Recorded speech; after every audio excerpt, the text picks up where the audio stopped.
बेटी के विवाह की चिंता को लेकर रानी प्रेमलता अपने दुष्ट पति राजा मदन पाल के पास जाती है और कहती है, महाराज, आप अपनी बेटी की शक्ल तक नहीं देखना चाहते तो ना सही, आप मेरे पास भी नहीं आना चाहते तो ना सही, पर अब हमारी बेटी 10 वर्ष की हो चुकी है। कम से कम अपनी बेटी के लिए नहीं तो इस समाज की खातिर ही सही। लोग क्या कहेंगे कि क्यों राजा अपनी बेटी का विवाह नहीं कर रहा। इस उम्र में तो सब अपने बच्चों के विवाह कर ही देते हैं। इसलिए हे राजा, जल्दी से राजकुमारी के लिए कोई योग्य वर देखकर उसका विवाह कर दो। अनमने ढंग से रानी प्रेमलता की बात सुन रहे राजा ने जब उनकी बातों पर विचार किया तो सोचा, रानी ठीक ही कह रही है, सब क्या सोचेंगे। इसी विचार के साथ राजा ने राजकुमारी तारावती के लिए ना चाहते हुए भी वर ढूंढना शुरू कर दिया और कुछ ही दिन बाद पास के ही एक प्रतापगढ़ नामक राज्य में राजकुमारी तारावती का रिश्ता पक्का कर दिया। प्रतापगढ़ के ऊपर उन दिनों राजा धर्मपाल का शासन था। उनका एक ही पुत्र था जिसका नाम अभिमन्यु था। तय समय पर युवराज अभिमन्यु के साथ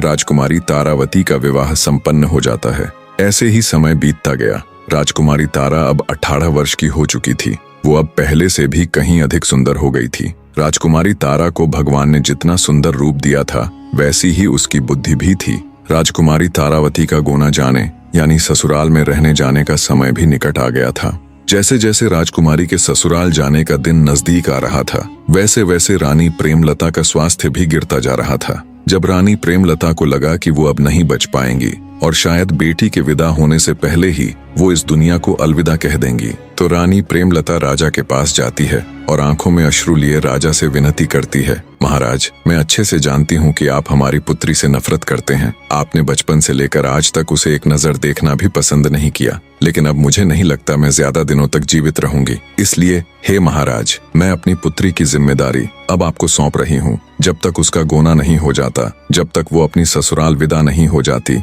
तब तक आपको ही राजकुमारी का ध्यान रखना होगा और बड़ी धूमधाम से उसका गोना कर हमारी बेटी को विदा कीजिएगा महाराज। बस आपसे हाथ जोड़कर यही मेरी अंतिम प्रार्थना है। रानी की हालत देख राजा उसका हाथ अपने हाथ में लेकर बोला, ठीक है, मैं हमारी बेटी का ध्यान रखूंगा। राजा से तसल्ली मिलने के बाद रानी प्रेमलता का देहांत हो जाता है। रानी के देहांत के बाद उससे किए गए वादे के अनुसार राजा मदन पाल राजकुमारी तारावती को संदेश पहुंचवाते हैं कि आज वो उससे मिलने आएंगे। जब राजकुमारी तारावती को अपने पिता का संदेश मिला तो उसकी खुशी का कोई ठिकाना नहीं था। जिंदगी में पहली बार आज वो अपने पिता से मिलने वाली थी। दरबार के कामों से निवृत्त हो जब राजा राजकुमारी तारावती से मिलने जनाना महल जाते हैं और उसे आवाज लगाते हैं, तब राजा की आवाज सुन जैसे ही राजकुमारी तारा राजा के सामने आती है तो राजकुमारी तारा को देखते ही मदन पाल सुन्न पड़ जाता है। बने रहे।